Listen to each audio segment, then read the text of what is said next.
This is Out Loud and Live with JC Alvarez.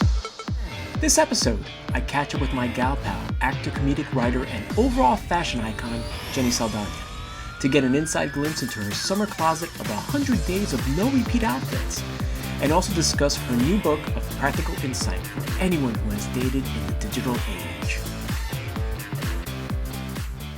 So I'm curious if what I'm looking at is one of your 100 outfits.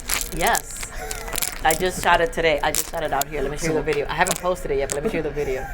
Yeah, it's one of the highlights of my day when I see the... Really? See my outfit of the day? When I see really? Oh, that makes me so happy. Jenny's 100 outfits of the day. I'm like, okay. Tens, and tens. Why did you decide to do that? You know what? I decided to do it because I did it a long time ago on Instagram, and I was doing going out outfits. Right. And I did it, so it took me forever because I was doing it like on weekends like and whatever. Getting ready to go out, and I would just do it. So it took me months and months. And then I was like, you know what? Now that people want you to post every day and whatever, I was like, all right, let me try this. I know I have 100 outfits. I have more than 100. I'm only stopping at 100 because that's a nice number. I could probably go to 150, but I'm not going to push my luck, because there's some outfits I may not want to feature. Just because I own them don't mean I want to be in them. Do you go through the comments? I don't get as many comments as I would like. Oh. Some comments are a lot of fun. So I have one. I'm trying to get a brand sponsorship. So all I wear is Zenny glasses. So I'm always tagging them, and they're sweating me. Like, they're constantly commenting on my stuff. They're like, "We love those. You look great. Oh my God." I'm like, book me. I am cheap labor. I will do your Instagram. I will do it. I may write them a letter, actually. So yeah, that's the only thing I feel. And I love the commentary on the voiceover. Full disclosure, it's me with a filter. But people ask me, like, who's the guy? He's so much fun. No, you have to create the identity. I know. I was gonna name him Fernando. Because he's one of my queens. No, his name is Nando. Of course, he goes by Nando, of course. Because everyone calls it by Nando. Everybody calls me Nando. Right. Oh my goodness. Yeah, that's what I'm going to call him. I'm like, so one day that I do a long post, I'm like, who you want to know about me? I'm Nando. It's really an extension of you. Seeing you do that is something that I never took for granted when we were kids growing up, because you used to do that all the time. I've always loved clothes. And now it's how you walk into rooms. Yeah, it is how I walk into a room. Ta-da! Exactly, and it works, and it's very authentic, and it's really kind of brilliant. And like I said, it's an extension of you and your personality. You are a comedic actor. You've also written a book. In an age where we're pushing authenticity. Well, authenticity is sort of that it's the trend. It's the word. It's the word. It's like it's the bullet point that they're hitting on, and authenticity is something that I think people read almost immediately if you're not being authentic. Yeah, I have a lot of controversial opinions. Do you? Just a few? It's true. Yeah. I think we're fortunate that, as hard as things are, it's there's so many fun moments to latch on to. Yeah. And things that that God bless those moments, which are fantastic. You capitalize on a lot of those moments in your new book. The book is called Master First Dater, Second to None, and it is a desperate digital dating diary. And you also chose to do some really nice readings. You brought the audience in and read parts of it online. But tell me a little bit about the genesis of the book, which I kind of You lived some of it with me, so it's like I understand everything. And there's just like, yes, when you read something, you just go, yeah.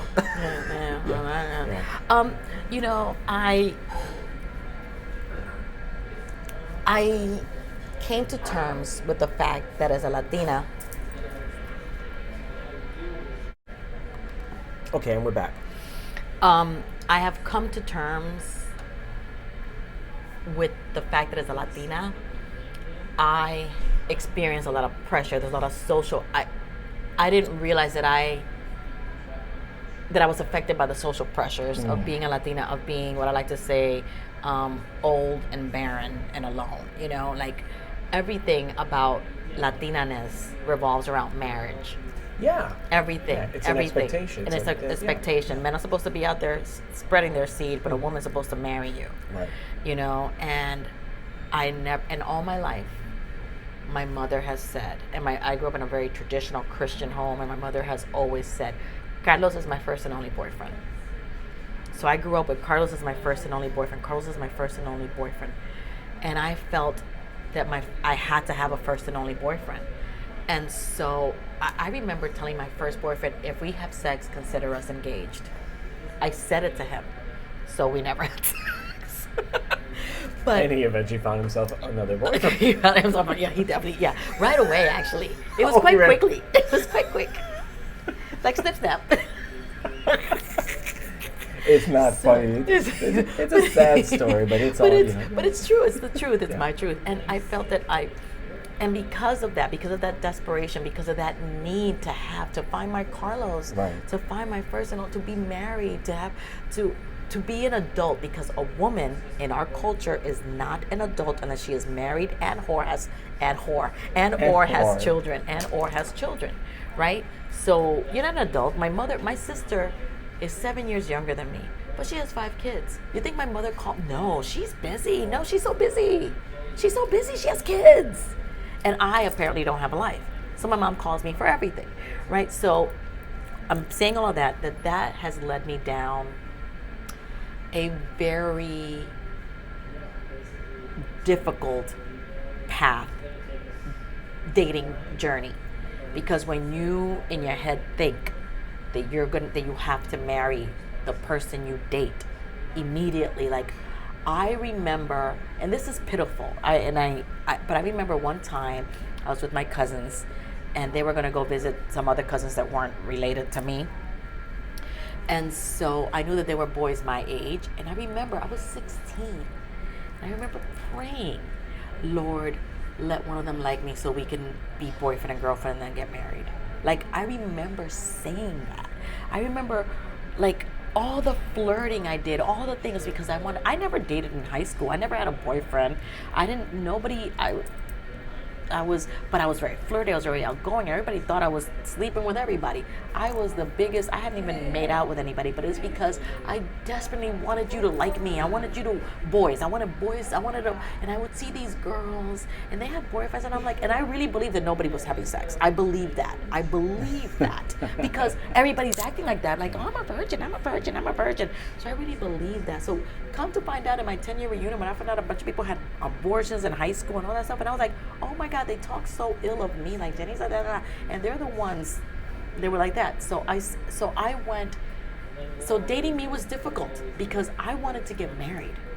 At 16, you had an expectation, you had an agenda. I had an agenda, and I just thought, every guy I ever dated, I always pictured myself walking down the aisle to him. I'm talking about on day one. Like, is this him? What am I gonna wear? I know it's him. Yeah, and even if it made me stay in relationships longer than I needed to, because I was like, I'm gonna make this work. I'm gonna make this work. So my book, Master First Dater, Second to None, because I always went on first dates and I never went on second dates. Like, it never developed, it never morphed into a second date. Either I didn't like them, either I got catfished, or we wanted different things. They just wanted to smash, and I wasn't looking for do that. Now, a lot of these, I mean, this is all when I started adult. Now, I'm giving you my history. So this is about when online dating started. I started online dating. So I started documenting my dates because a lot of them were hysterical. Now the interaction online is very funny. Yeah, it's full of pitfalls. So and because I was only going on first dates, honestly, either they didn't like me, or I didn't like them, or there wasn't any it was never. It was, I probably got too drunk. Where you going? Had to call a friend. Had to call a friend. No, but because of that, I wrote a book, and I just wrote about my experiences, and I talk about the pain I felt. Mm-hmm, I talk about, I wanted this. I want to be married. I want to have a family. I want to, and not necessarily a family, but I want to be married. And so it's about that. It's about online dating. It's about the things that desperate people do. Yeah. Desperate people do desperate things. And I will admit and have no shame, because I have processed that I was extremely desperate. I was extremely desperate for a man. So I dated men I shouldn't have dated. I dated men I didn't want to date. Because of that. Chronically and putting it all in the narrative, it, you know, because it reads very like anyone and everyone can relate to what you've written in the book. And what struck me, or what I thought, because these are real stories, and some of them are heartening stories, but did you see that they were funny? Like, did you see when you arrived at the punchline, like, did you realize, oh, this is there's something here? This is humorous. It was when I was starting telling people my dates. They're like, oh my God, I went out with this guy and this, and he peed his pants. And everybody's like, are you writing this down? I was like, is that funny? They're like, yeah, it's funny. I'm like, okay. So I wrote it down. And it was also the fact that, like, my friends were having a hard time keeping up because I was giving them all nicknames. So because I gave them all nicknames, they're like, who's that? I'm like, Furlough. Who's that? The guy that got furloughed from his job. And what's that? Oh, that's Uniballer. The guy that has one nut. and that's it in a nutshell. That's it in a nutshell. Yeah. So it was that. So I was like, okay, let me just die. At first, was it therapeutic? Did you? It was therapeutic. As you were putting it down, you know. It also, like, was it therapeutic? And when you were writing it all down, were you also kind of like giving a wink and a nod to that girl? Were you like saying, yeah, good for was. You? I mean, I guess I was. I mean, there were things that I said. There was one interaction that I just put screenshots on, and I even wrote, I know I went too far. Like, I just took it too far, and I'm like, and I say that I did it for the book, but no, I did it because there's also a part of me, I don't know if it's the Aries in me, that needs you to be right, that needs you to admit that I'm right. Like, I did it! It's me! Like, when I busted, like, I got a catfish to confess, and I hate that I got him to confess, because now I think I can turn every catfish, and I'm always like, keep talking to these like, I could tell they're catfish, but I keep trying to pull, like, come on, tell me. You're a catfish hunter now. Yeah, that's me. I'm like the Steve Irwin. I don't want to be Bindi Irwin. I want to be Steve Irwin. No, there's a thing in that, catfish hunting, so it's kind of like, you know. There is? Well, catfish hunter. You can expand yeah, because I'm a catfish hunter, and I like to bust them. Like, I'm like, because I'll tell you the story of one I busted. The one I busted, he kept, like, he was going back and forth, and he told me that he was a doctor on a mission trip in Africa. Oh, that's right there. Now, I actually, at that point, I worked at a hospital, and I knew doctors that went on mission trips. So every time we're texting, every time I would be like, good morning. And he'd be like, good morning, how are you? I said, I'm great. He goes, what are you doing? I'm having a great day out here, you know, just saving lives. Uganda. I'm like, doctors don't talk like that. So I'm like, okay. So the doctor's like, I'm here saving lives. I'm like, okay. And then I would be like, where are you from again? He's like, Brooklyn, USA. Nobody says that, right? So I'm like, okay. And then I would say, I'm like, and every day, I'm like, when are you coming? Because then he's like, I don't know. And then I said, you know what? And this is how I like to catch my catfish. I take a picture of myself that day, and I write the day's date on it. And I'm like, and then I go, what are you doing right now? They're like, nothing, just talking, just enjoying this conversation with you, sweetheart. And then I send the picture. And I go, this is me right now. Send me the same. So he sends me a picture. But he goes, I'll do you one better. I'll send you a video of me at the gym today. So he sends me a video of the person he's pretending to be working out at the gym. And I said, this is lovely, but it doesn't have today's date on it. I have something with the date on it. And then he's like, okay. He goes, okay, here you go. He sends me a certificate from Yelp Now, this guy says he is a surgeon. He is a surgeon saving lives in Africa. Sure, yeah. So he sends me a certificate, like a Yelp certificate, like for a business that you got whatever, you got so many reviews, and Yelp for a chiropractor in California. Oh, okay. So I says, this says you're a chiropractor in California. He goes, yes, I'm a chiropractor too. So you're a chiropractor and a surgeon? Wow, you're magnificent. Oh my, you're a catch. You are a catch, and your bike, and you commute from California to New York to come to do surgery. Are you a pilot? Oh my God. So I said, so if I call this number of this place right here, they're going to tell me you're on a mission trip in Africa. And he says, do what you want, but if you don't trust me, this won't work. I said, hold my beer. You hear that sizzling? You see the catfish. So then I call the number and I get a voicemail and I say, hi, this is very strange. My name is Jenny, but I'm talking to someone that says they're you. And I just want to make sure that you are you and that you are on a mission trip in Africa. Please give me a call back at your earliest convenience. The guy calls back and he goes, oh my gosh, stop it! In his best WeHo accent, Chelsea accent. It's like, are you serious? Oh my God, I'm like freaking out, but like kind of flattered. And I'm like, yeah. He says you're a chiropractor. He says you're a surgeon doing mission trips in Africa. He goes, I'm a chiropractor. I was like, I know. And I said, well, thank you for your time. I apologize. Great rating on Yelp. Yelp, and you're very gorgeous. I'm so sorry it's not you. But I know I don't play on your team, right? So I go back, and the name was Jason. So I go back to Faux Jason. And I go, listen here, Faux Jason. I just spoke to real Jason. It ain't you. And he's like, I don't care what you think. And then I was like, let me change my tune because I'm in this. I want to get him. Yeah. So I go, I'm very hurt, Jason. I was really falling in love with you. And I kept waiting for you to come. I kept asking, when were you coming? Games. Now you just came in game. Are you ever going to really come to New York? I mean, I feel really bad. I was falling for you. He's like, I'm in love with you too. Oh. And I go, what? He goes, I'm sorry I lied, but I had to.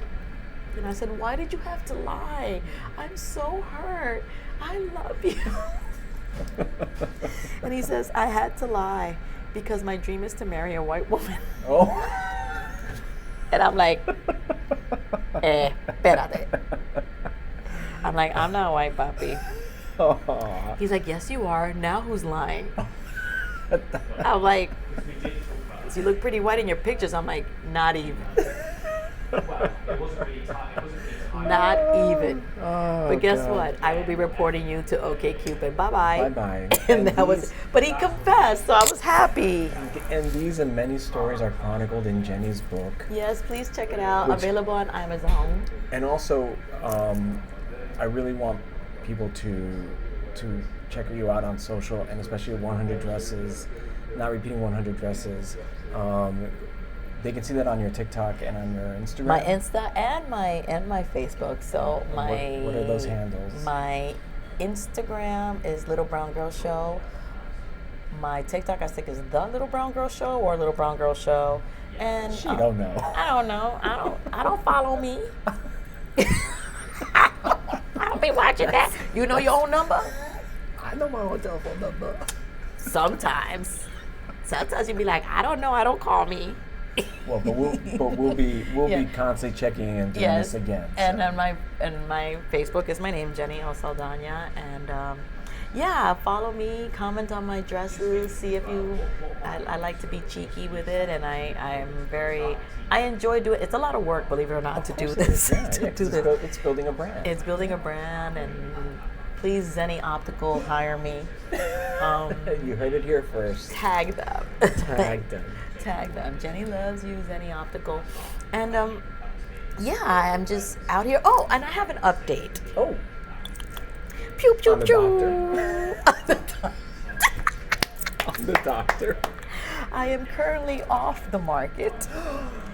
Yes, and I met him online. Writing the book pays off. Manifested, but here's the kicker. What did I grow up my mother saying? Of course. What did I hear my mother growing up saying? Carlos is my first and only boyfriend. Yeah. His name is Carlos. See, moms are always right. God bless them. Oh my goodness! So yes, I don't have daddy issues at all. That's because that's my dad's name. Obviously, because I. And my middle name. And your middle name, exactly. So You're surrounded by all the Carlos, by all the C's. I love being surrounded by C's. It's one of the better letters in the It is a really good letter. It's a good letter. Oh man, I love you. I love you. Mwah. This has been Outline and Live with JC Alvarez. You can follow Jenny Saldana on social. Follow her on Instagram and TikTok at Little Brown Girl Show. Her book, Master First Dater, Second to None, Desperate Digital Dating Diary, is available to purchase on Amazon. For more of your favorite entertainment and pop culture news, check out thefanzite.com. Thanks for joining me, and always stay tuned.